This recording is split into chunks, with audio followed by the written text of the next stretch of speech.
आज फिर से एक ट्रिक के साथ आई हैं, बट ये ट्रिक है इस बार हमारी एग्रीकल्चर से। एग्रीकल्चर से मैं आपको बताऊं, जब मैं छोटी थी ना मुझे भी नहीं समझ में आता था कि कब कौन सी खेत में कौन सी किस तरीके की फसल कब काटी जाती है, कब बोई जाती है, कब। तो आज बेसिकली मैंने अपने भी जो मेरा फियर था उसको हटाने के लिए और एक ट्रिक के साथ मैं इसीलिए आपको बता रही हूँ। एग्रीकल्चर जो हमारा कृषि है, जो हमारी क्रॉप्स हैं उनके बारे में, जो हमारी फसलें हैं, ठीक है। तो उसके लिए कि वैसे बेसिकली हमारे 3 सीजन होते हैं, गर्मी, सर्दी और बरसात। तो उसी अकॉर्डिंग जो हमारी मेन फसलें हैं वो भी 3 भागों में काटी और बोई जाती हैं। एक फसल काटी जाती है, दूसरी बोई जाती है, फिर उसको काटा जाता है, फिर तीसरी बोई जाती है। तो इस तरीके से तो सबसे पहले हम आते हैं अपनी कैच क्रॉप्स के पास में। कैच क्रॉप्स क्या होती हैं मैं आपको दोनों में बता रही हूँ, क्योंकि कई बार क्या होता है कि हमको हिंदी के कई सारे ऐसे वर्ड्स होते हैं जो हमें समझ में नहीं आते हैं। तो सबसे पहले हम इंग्लिश में लिखते हैं और अब लिखते हैं हम हिंदी में, जिनको हम बोलते हैं जायद की फसलें। फसलें यहाँ पे लिखा हुआ है, तो जायद की फसलें। अब ये जायद की फसलें क्या हैं, पहले इनको थोड़ा सा समझते हैं। जायद की फसलें हैं जो मई और जून में काटी जाती बोई जाती हैं और जुलाई और अगस्त में काटी जाती हैं। याद रहेगा आपको, ऐसे कर लेते हैं ना, ऐसे जो मई और जून में बोई जाती हैं और जुलाई और अगस्त में काटी जाती हैं। यानी कि ये कैसी फसलें हुई, ये गर्मी में की फसलें हुई।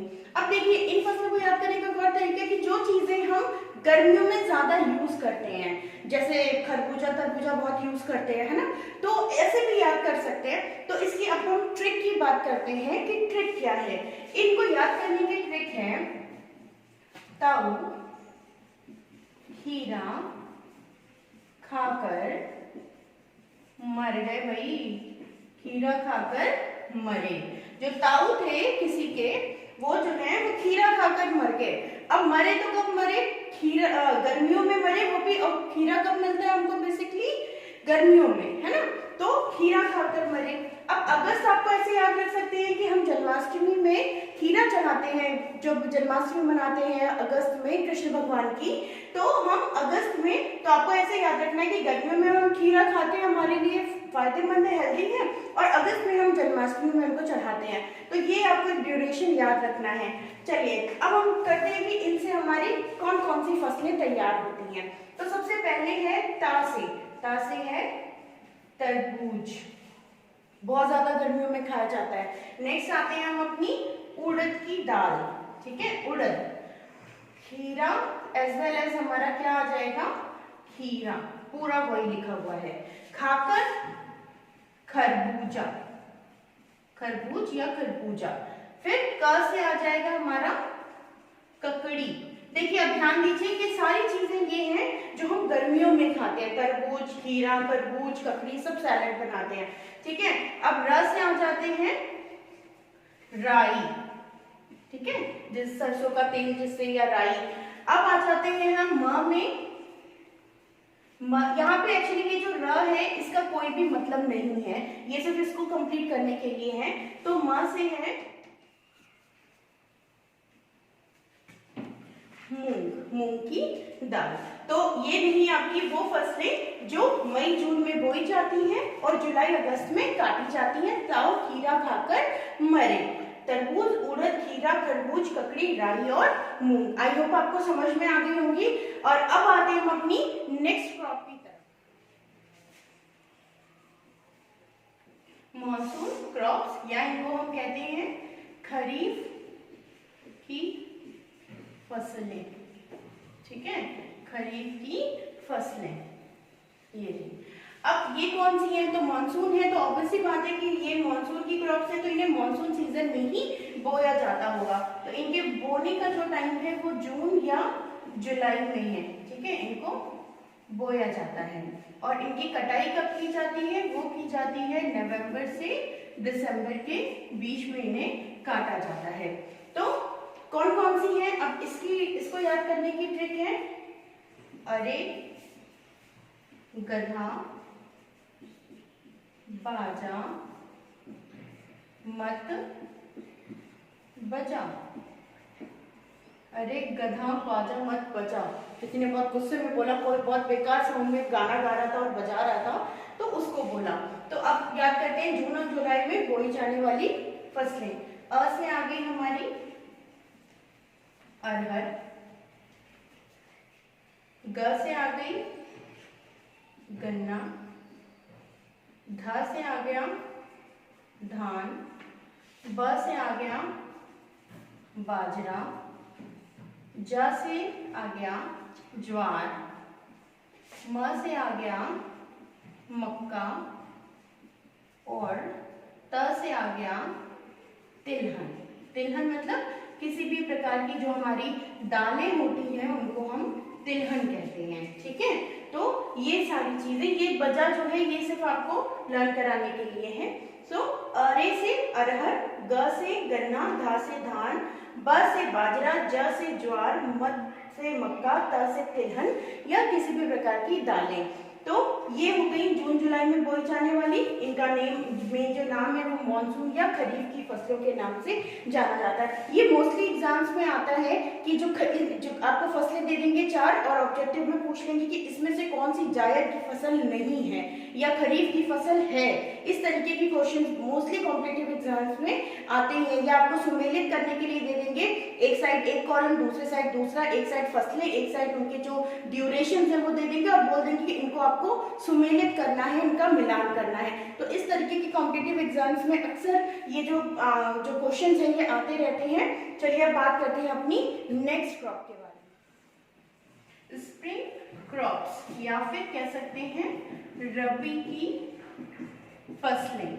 अब ये जो रबी की फसलें हैं या स्प्रिंग क्रॉप्स है, एक्चुअली ये जो रबी, जायद, खरीफ, ये जो वर्ड है ये अरेबिक वर्ड्स हैं और इस शायद वहाँ पे भाई रबी को, स्प्रिंग को रबी कहा जाता होगा अरेबिक में, तो ये वो वर्ड है, इनका हिंदी में अपना कोई मीनिंग नहीं है। So let's learn the spring crops की कौन सी क्रॉप्स हैं।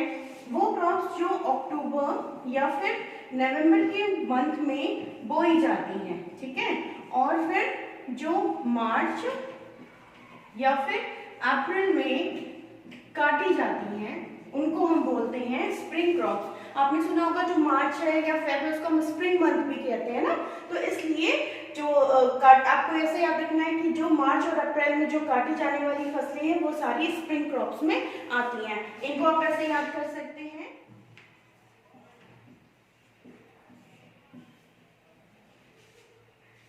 आज सच में राइम में गेम खेला। तो अब इनको हम फिर से डिफाइन कर लेते हैं कि कौन कौन सी क्रॉप से हैं। तो ये आ से है जो सबसे फेवरेट होती है बच्चों की, आलू। ज से है यहाँ पे जौ। स से आ जाएगा यहाँ पे आपका सरसों। च से आ जाएगा चना। ओके, अब आ जाएगा में। ये दोनों ही में सिर्फ इस सेंटेंस को कंबाइन करने के लिए, से इनका कोई मतलब नहीं है।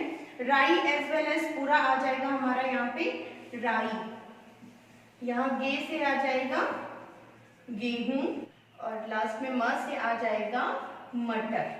तो ये रही हमारी रबी की फसलें या स्प्रिंग क्रॉप्स जो अक्टूबर नवंबर में बोई जाती है और मार्च और अप्रैल में काटी जाती हैं। आज सच में राइम ने गेम खेला। आई होप समझ में आ गई होगी। अब हमारी एक और लास्ट जो फसलें हैं या क्रॉप्स हैं उनके बारे में उस ट्रिक को पढ़ते हैं।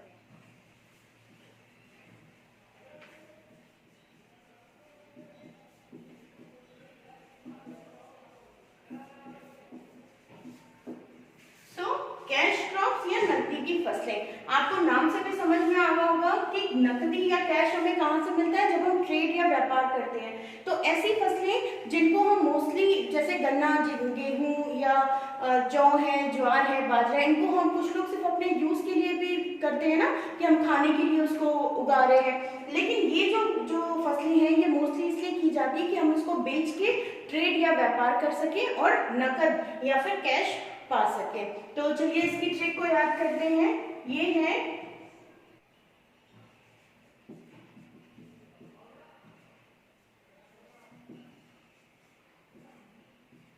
कागज में तंबाकू।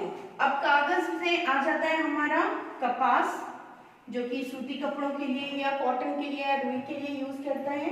दूसरा है गन्ना।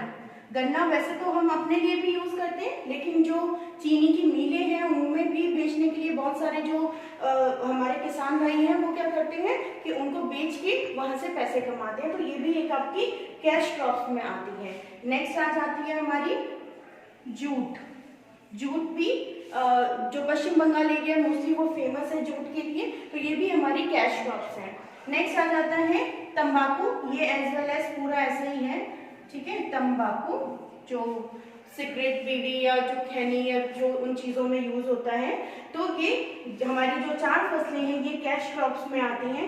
तो ये भी हमारी 4 फसलें जो मोस्टली कॉम्पिटिटिव एग्जाम्स में आपको बता चुकी हूँ कि आती हैं। तो इनको ध्यान से पढ़ें और इनके जो सीजन है और जो इनका जो कैटेगरीज है उनके अकॉर्डिंग ही उनको लर्न करें। Thank you. आई होप आपको समझ में आ गया होगा। एंड अगर आपने अभी तक मेरा चैनल सब्सक्राइब नहीं किया है तो प्लीज़ सब्सक्राइब करें, लाइक करें और ज़्यादा से ज़्यादा अपने फ्रेंड सर्कल में या जिसको भी ज़रूरत है इस तरीके के कॉम्पिटिटिव एग्जाम्स के लिए उनके साथ शेयर करें। Thank you.